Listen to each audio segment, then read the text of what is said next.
here with Merle Rassmussen, the originator, the creator of Top Secret, and we recently just recently released the new version of Rendezvous Oasis, but there were some versions of Rendezvous Oasis prior to this version.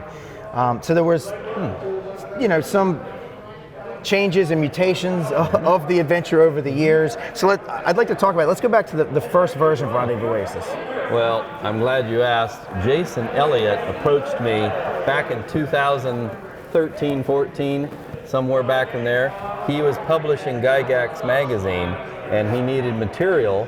He knew me and contacted me, wanted to know if I would do a module for the original Top Secret. I said, well, yeah, but it's kind of out of print for 35 years, but that's not a problem. He said, go ahead, they're players. Write something. Well, I'd wanted to do something, and I called it Operation Rendezvous Oasis, and it happened to be an adventure that takes place in the Sahara Desert, and battlefield scavengers have found some micro drones, and they're going to put them up for auction to the highest bidder, and that's the basis of the plot. But it also needed to be something you could play with the Top Secret rules. And so the equipment is from the original game, which is written back, published in February 1980. The equipment, the weapons are from that period of time. So it's kind of a dated piece. However, it did so well in Gygax number 4 that Jason Elliott at TSR Incorporated decided to produce a separate module, which came out, and it's copyrighted 2004. Am I saying 4 or 14? 2014. Yeah. Excuse me, 2014. And it is taken out of the magazine, and they republished it. And of course, it has the same maps, same artwork, and it is the text that appeared in the magazine. Again, older equipment, older weapons, and the plot was the same as appeared in the magazine. So that was exciting. Also is somewhat limited in how many they published. It was not a big published thing, but it did get played at conventions. Well, then I was found out. You was found out? I was found out. Right. I found out recently that you have been reworking Rendezvous Oasis to convert it into a Top Secret New World Order. Right. I assume it has new weapons, new devices, and I don't know if you changed any of the plot of the Rendezvous Oasis before. Okay, so yeah, I did. Not a lot. It is the same adventure at the heart. So the basic story is the same. Scavengers, the same bad guy, the same setup. But what I did is I fleshed out a lot more of the getting to there and getting back. So there's the encounters have been fleshed out more, like they're deeper now. So there's a lot more you can do with them. I wanted it to be a longer adventure that they could, that this could be like a full night session, like a long night session, or like a couple days. Like, so maybe you play half of it one day, and then your group gets together and plays the other half another day. And I wanted the random encounters to be as much like 50% of the adventure. So getting there and getting back was half the adventure, and the other half was actually doing it. Because I was thinking that you don't want people really fighting so much at the Oasis, right? That's kind of a bad place to get in a fight with folks. I thought for if characters want to have adventure and do things that were like really exciting, that out in the desert where there's really no one watching is more of a place for agents to get themselves in trouble, or or have some fun doing some crazy stuff. And then I went through and I made sure that I researched the areas and just updated, because this was written several years ago, and this region is a little volatile, so there is some change from time to time, especially after a decade.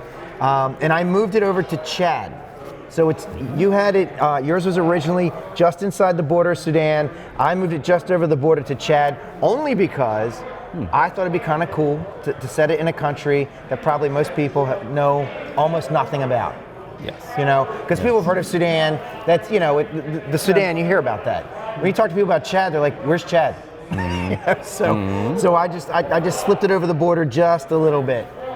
Well, I'd like you to hold it up and show it to the people at home. Sure. This is the new one. It has a red cover instead of a yellow cover. Right. So that way you'll know it's a new product. Yeah. And they use the artwork that appears in here for the cover. And this is an international team of agents, it appears. Right. We also wish to be inclusive, and so that's another important thing about Top Secret. We're as inclusive as we can possibly be, right. Both to gamers and to the characters in the game. So do you mind if I open your copy? Why or do you don't want you to go open it? ahead? You sure? probably Okay. have more experience at this than I do. Plus, I haven't physically, no, I haven't. This is my gift today, and I don't want to ruin it, so I'll let him ruin it. Right, and then he can blame me. You can blame him. Right. I'm excited. How many pages? What do you got there? I think it was like 50 some. It's pretty beefy. Because the original here is 16 pages with a wraparound map. So 16 pages, and you've gone to 56. 56 pages. So that's a different game. I have beefed it up a little. so this is, so as you can see, same map, right, with just a minor alteration. Yes. So you're here instead of there. He's moved into Chad. Right. That's very good. And I fleshed out the camp a little bit more for this event. I included this is a merchant's tent to sell regular merchanty type stuff. So I'll go through some of the changes that I added. So Jason had the artwork. So here's your Robodadder. How do you pronounce that?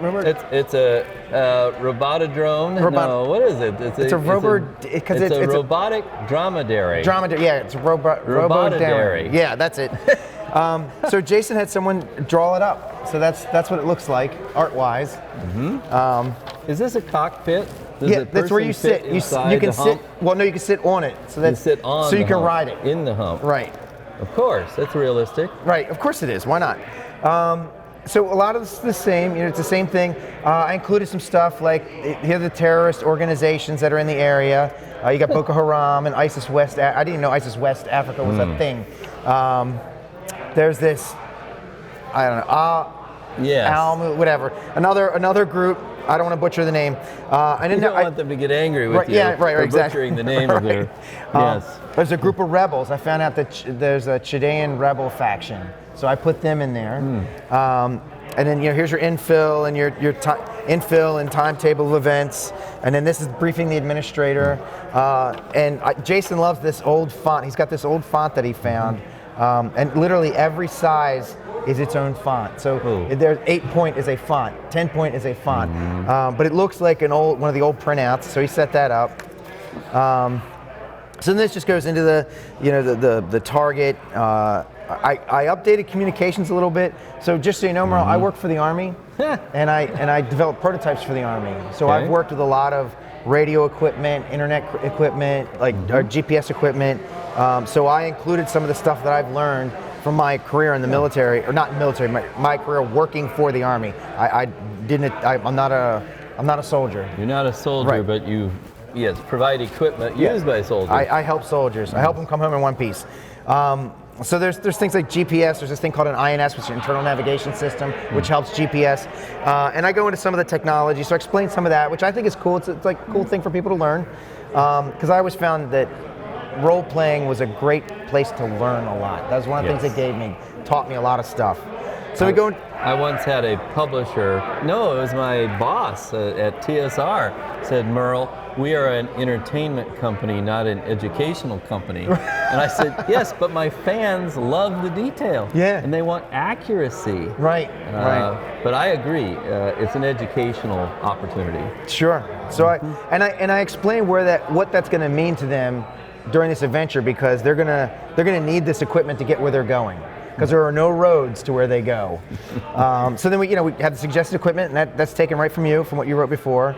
On the infill, they go to this town called Fada. That's inside of Chad. I found that Google Maps is your friend. So that's where they land, and that's where the adventure begins. This is all the equipment and stuff. I included all the knowledge of things they could find, like if they talk with folks, they can find out like clues and stuff. I even threw in 2 urban legends. Yes. So if they roll on that, one of them is there's a pack of ostriches that attack people in the desert, which is complete hokum. Yes. And then I also put in an urban legend about there being a WW2 German minefield that's been left over. There's no minefield. Yes. But I want them to be paranoid if they hear that driving through the desert. So then we have all the camping gear, all the gear that you had in the vehicle that they could that they'll have at their disposal. I had to have like 99 items. That is one of the things I did change. All right, and I'll get to that. All those items are still here for the most part, but where I put, so I know that was sort of like a mechanism to like a difficulty mechanism. So as they messed up, they would lose items. That's from here. Yes. So I changed that just a little bit. You can still lose items, but the real focus is on fuel, water, and time. So, so you have a limited amount of fuel, you have a limited amount of water, and that will play into the adventure. Because if you get lost out in the desert, which you can do, if you get lost out there, you're going to be worried about your water. Well, not food. Food. I mean, people can live a long time without food. They actually go along a lot while. But it's fuel, water, and time. Because you got to get back. One of the things I specified was that your flight out. He's leaving in 10 days because he's bribed the local government to allow him to stay there. Yeah. But he's like, you have to be back because I want pressure. I want them to have some pressure. So then I made some travel rules. So when you make your driving checks, these are things that can happen to you. Car can get dented, it can get stuck, you can blow a tire, you can have major damage. There's a coolant system leak, climate control, and all these have impacts. Right? If you lose your coolant system or your window gets blown out, you have to drink more water because now you don't have air conditioning to use in your car. So just stuff like that. And you can some of your equipment can get damaged. I also included vehicle hit by gunfire rules. Yes. So if they shoot your vehicle, this is the kind of stuff that can happen to it. Yes.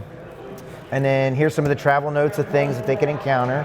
And then we get to there's the big 3, fuel, water, and time, and it talks about the repercussions of those things. And this is all stuff the players want. It's all the game master. It's all for the game master. The administrator. The administrator. Right. So I took a lot of your encounters that you had in here, and I just beefed them up. So there's this one with camel tracks. And with the camel tracks, they actually find a woman's shoe, a tennis shoe, in the tracks. And the thought being that if they follow it, they'll come across a guy who's taken a woman captive, and then they can choose to save her. And turns out, if you want to tie these together, it turns out the paleontological team that found the dinosaur, she's one of the paleontologists. So if you find that and you pursue it and you help her, then instead of rolling the second encounter, you would just go, this would be your second encounter. And you go to that team and it ties these two together. And I'm not going to go through all these because if somebody's watching this, it's going to be a player. I don't want to give away anything.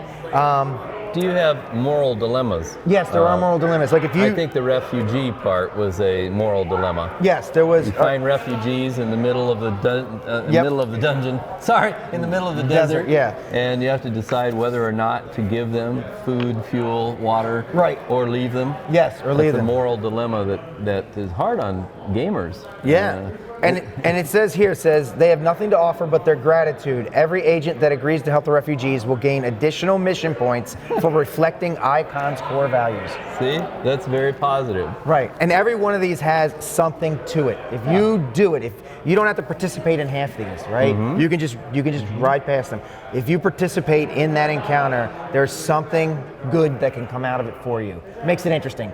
I always say if you're going to write something, you should never write anything that doesn't push the story forward.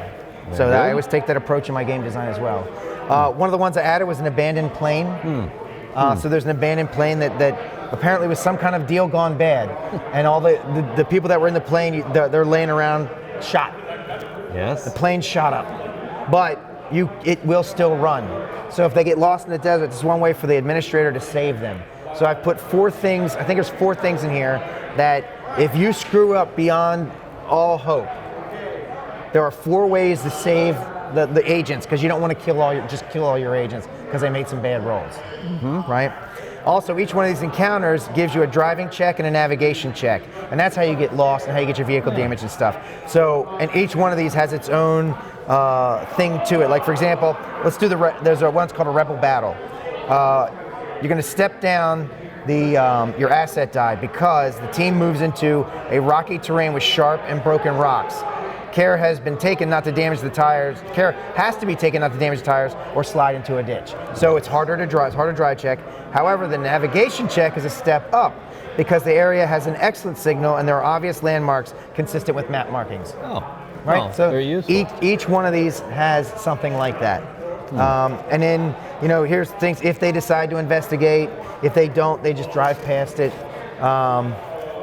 And then we get into the Rendezvous. Now we're at Rendezvous Oasis. And of course, they'll have to do all these on the way back too, because it's 3 days in, 3 days out.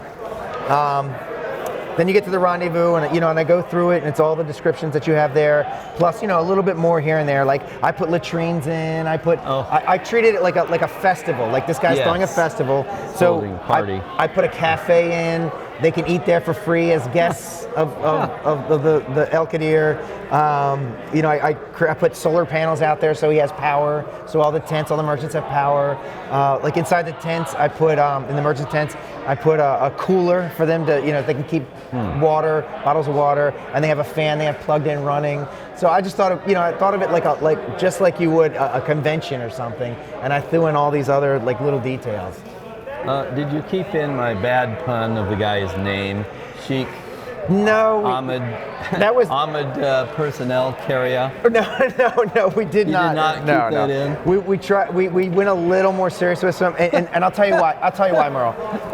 I have no problem with that. But one of the things we had a sensitivity reader read this. Yes. So we had somebody who's familiar with this region, and we wanted to make sure that we didn't, insult culture. Anybody. Yeah. So all these names are very real names. Okay. I'm sorry about that. I was trying. I know. I reached too far. Yeah. Well, it's not a bad thing. It's just we wanted to make sure that nobody would have any issues. So, and I put some stuff in here. Violence is not permitted. Thievery is not permitted. No alcohol. The cafe is free, and all food and drink are a gift of their host.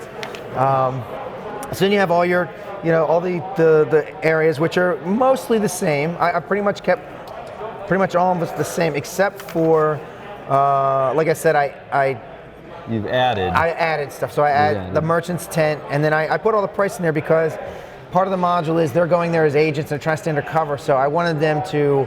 Their guidance is to buy things. You need to go around and actually buy things so that you look like you're here as part of this thing. You're not just let's get what we got to get and get out of here. You're encouraged to go around and participate.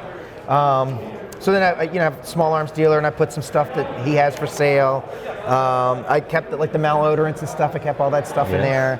I did add a support tent. So this is where you can get first aid, or you can, every festival, every place has support. First aid tent. Yeah, right. And this is where the soldiers hang out that patrol. So I brought in a couple. I also included some Chilean military not mercenaries. They're actually Chilean soldiers, but he's hired them to help police this event. So if fighting breaks out, he has some soldiers, because of course he would, right? That would make sense, wouldn't it? So of course. I threw that in there. You don't have any pineapple grenades falling from the palm trees, no, do you? I do not. Was that in there? I don't remember that no, in there. Okay, no, okay, that's good. another adventure, and I'm glad you didn't use it. Okay, good. But it does freak people out when you have pineapple grenades falling out of palm trees. Right. Or coconut trees. Okay. So then we get into the meat of the adventure, which is pretty much the same. I did put some drones in there with prices on them so they could buy some of them if they wanted to. Although he's not selling his camels. He's keeping his those. His robotadaries are not for sale. They are not for sale. They're his. And I put a thing in here on how to haggle. And I said it's a haggling culture. You're expected to haggle. It's expected. And then there's the racetrack, right? So the race is in here, but they race on the robotadaries. Robotadaries, I can't say. So they race on the robotadaries instead of camels, because I thought, what's more fun than racing on robotic camels? Yes, that would be fun. So I threw that in there. Do you have camel breeding, like different crossbreeds of dromedaries and Bactrian camels? I did not, but I do go into the guy that does breed camels. I went into all of the people that work there, all the folks that take care of this place. Yes. You're gonna love this. Watch this. So. Here we go, solar field, camping area. Oh, I'm sorry, I also set up the camping area. Oh. So when they arrive, they have to park outside of the Oasis, and there's a camping area set up for them that they can plug in all their equipment and stuff, and there's latrines out there. So, you know, I maybe a little too much detail, I don't know, but I thought it was cool. It's more civilized than my version. Right. And then I have them, I tell them, in here, they said that they can go around and talk to the other people at night. Yes. So when they get kicked out of the Oasis, when the sun goes down, they get kicked out. They can go stay in the campsite, and then they can gather more information in the campsite. Yeah. So talking to other people. I threw some Russians in here because we love having Russians as bad guys. Yes. So the Russians are part of your antagonist in here, but they won't talk to you. You know, they're very standard Russian. Standoffish. Yeah. Because they're Russian agents, of course, right? Shocker. And then I go into this whole thing. What happens? What does it mean if you have success? What does it mean if you have failure? So because you can fail this and still win. Yes. So you can fail inside the Oasis, but on the way back, you can try and, because the Russians are there to get the drones too. So if they get them before you get them, and there is a way for them to get them, then you can like try and get them back from the Russians. Oh. So I thought that would be fun. And even if you completely fail this, if you completely bone this adventure, I give a section here on how to follow up, because you still want the drones. How you can now you can make a mission. This is where they're going. You can follow them, and then the game master could write another adventure or take this to the next level and have them try to get them back. So then I have all the characters in here. So I have Sharif Jamil. Sharif Jamil, he's the manservant. He's the guy that serves Al Qadir and takes care of all. He's his Alfred. Then I have the paleontologist, and I wrote up a little background on each one of them, just a paragraph about who they are. So if the characters, you can interact with anyone in this module, and there are every one of them, there is a paragraph about who they are, right? And so they're everyone in here is an individual. You could talk to anyone in this village, and you'll know exactly what they're like. It looks like an awful lot of, well, you had to fill 50-some pages. Well, that wasn't my goal. Pages. It wound up where it is. But yeah, I don't know. I'm a writer, so I wanted to like flesh all these people out. This is the cook. This is Abbas Abadi is the chef there, and he even has a whole thing about him. If they talk to him, he's interesting. And are these the foods he can prepare? No, his character. No, but I do talk about the foods that he will prepare. Yes. And then small arms dealer, the equipment dealers, electronic dealers, the Russians. And then we get into, of course, the mission and reputation points. All the weapons.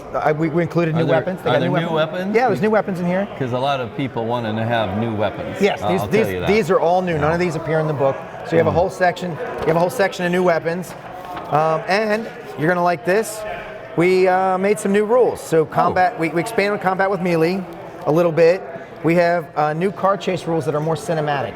All right. So instead of having to put cars down on a thing and count, okay, 3 squares, now you went 4 squares, this is more of a cinematic car chase thing. And when you're doing the race with the camels, that's sort of where that came from. That's sort of, it's more of a cinematic type of thing. And then projectile, this came from Scott Congable, projectile combat during car chases. Yes. How to handle that. And then we just went ahead and threw in foot chase rules because it fit in with all the other that we were doing. So that's it. That's the module.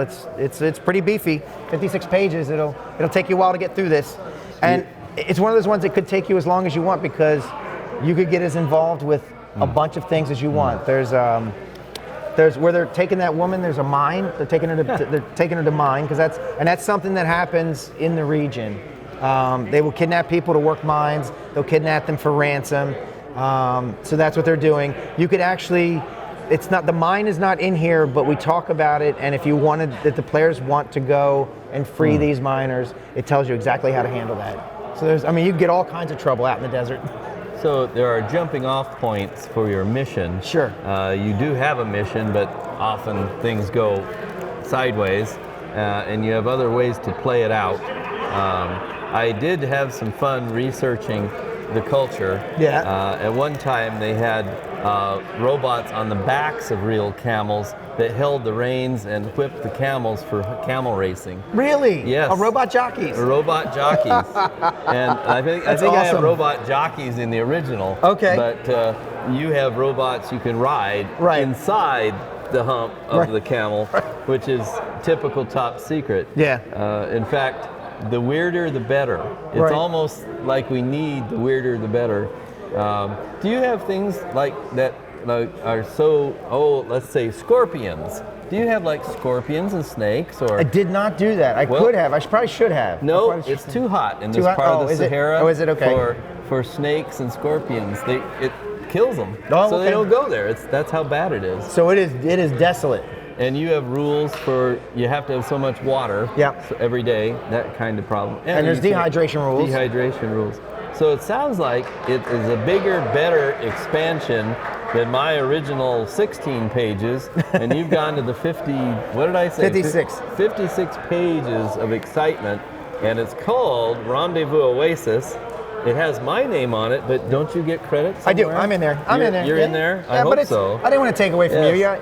So I'm here. So it's additional writing and mission designed by me. So. Well, I appreciate you interviewing me and giving me this free copy, because I like freebies. Yeah. But Peter and I have known each other for several years now, and I appreciate this convention where we're attending, and this was given to me in my hot little hands. I will now take this home and read it. But is this available? Is it on the market? Yes. Yeah, you can buy it at SolarianGames.com right now. It is ready to go right now. Our shipments came in. They didn't come in. You know what? They didn't come in. It's funny. They came in just like 2 days before I left for here. So we didn't have time to make arrangements to have them here to sell at the convention. But they're on our website, and we got plenty of copies. Do you also sell this as a PDF, or is it only sold as a hard copy? Yes.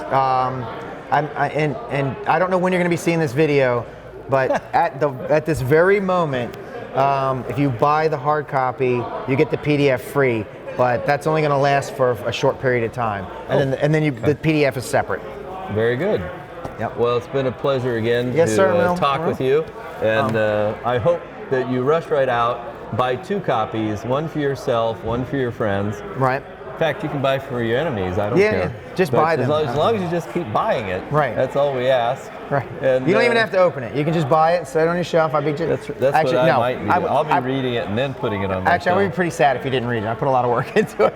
So if you missed this issue and you missed this item, you can now buy the 56-page Rendezvous Oasis right now. Yeah. Right now. And if you've played those 2, and you have players that have played it, you can play this and you're good, because I made quite a few changes in it.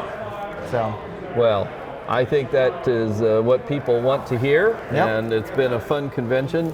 And wait a minute, we're at TotalCon. We should give them credit. We should give TotalCon credit. Yeah. TotalCon is held in Marlborough, Massachusetts, which is interesting because I drove here 1,290 miles from Iowa. That's a haul. Well, and then I get here and you have 8 inches of snow fell on me, which we didn't have that much in Iowa. Right. So this has been an adventure for me and my wife Jackie. But I've been playing Top Secret this weekend, and I have not seen this till now. So I got to see it at a long distance like 2 days ago. Right. So now I'm very happy to have a copy. But thank you for TotalCon for letting me be here. And I'm trying to think of anything clever to say about TotalCon. No, it's awesome. It's awesome. It's the best. To me, it's my favorite con because it's as big as I like cons to be. So you have Gary Con, which is quite a bit bigger, Gen Con, which is insane, right? Yes. And while I like Gen Con, it's like a C, right? And here I come here and I have so many friends, and I meet so many people, and every time I come back, it's like coming home in a lot of ways. So but it's not real tiny. To me, it's that perfect size. Well, 2 years ago, Casey, where am I now? 2 years ago was the 40th anniversary of the publication of Top Secret, and it was held here in February at TotalCon, and they had a cake They had champagne. We toasted the past 40 years and the next 40 years of espionage role-playing. So TotalCon is special because of the 40th anniversary celebration. Then we had a year of pandemic, and now we're back. Yeah. We're back. And after we get done broadcasting, we're going to put our masks back on. Yeah. We're just, it's required. Yeah. Yes. We're just doing it just for the interview. Yes. See, we're safe. We got it. This will be timed, this is the year we wore masks to our interview. Yeah. So we're dating this video. That's right. All right, Merle, thank you very much. Thank you, Peter. Always a pleasure working with you. You too, sir.